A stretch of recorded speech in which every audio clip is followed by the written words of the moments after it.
Hi, I'm John Gibson, and I would like to introduce you to Antwerp, a worker placement game about designing jewelry for 4 players. In Antwerp, players are jewelers who craft and sell jewelry in the Belgian capital city of Antwerp. The object of the game is to be the player with the most victory points. Victory points are scored by crafting jewelry, and 1 point each for unused gemstones and completed jewelry cards at the end of the game. Antwerp is played over 5 rounds. During each round, players will take turns performing one of 4 actions. 1.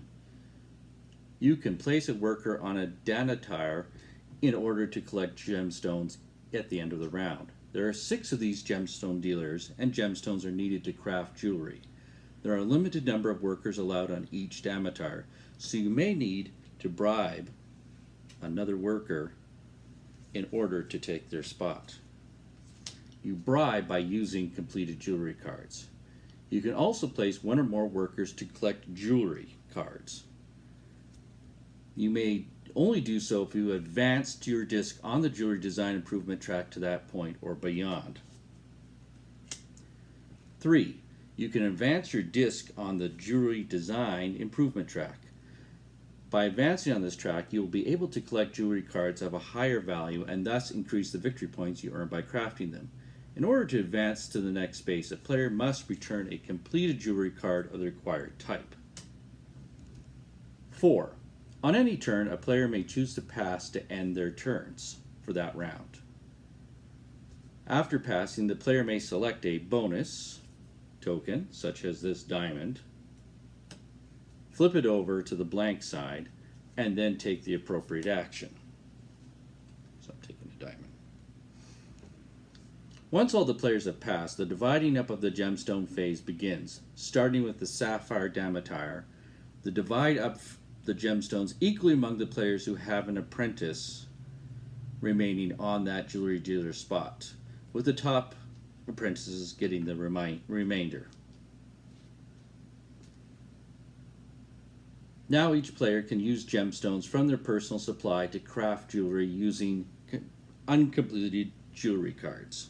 In this case, this one requires a sapphire, diamond, and a ruby to complete. The player must have the required jewelry in order to craft the jewelry cards. Crafting a card scores the player the payment of the card, this one's 12, as victory points. The player would then advance their disc on the victory point track the same number of spaces. During the cleanup phase, advance the round marker to the next spot. Any unused gemstones are placed on the player's gemstone storage mat. If the new round is either 2 or 4, then all the players receive an extra apprentice for their round track space. At the end of the craft jewelry phase on round 5, the game ends and the player with the most victory points wins. Any unused gemstones and completed gemstone design cards are worth 1 victory point each, and these points are added to the victory point track. If there's a tie, then the tied player wearing the most expensive jewelry is the winner. Antwerp is a great game because of the player conflict involved in the battling for the spots on the damanatires. Players who are trying to collect the right combination of gemstones in order to craft their jewelry cards, and other players can thwart them by bumping them off the damatire they needed in order to achieve that goal. Players also need to decide when to use workers to get gemstones and when to collect jewelry cards.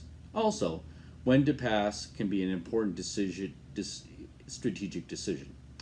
Thank you for giving Antwerp your consideration for the Canadian Game Designers Award.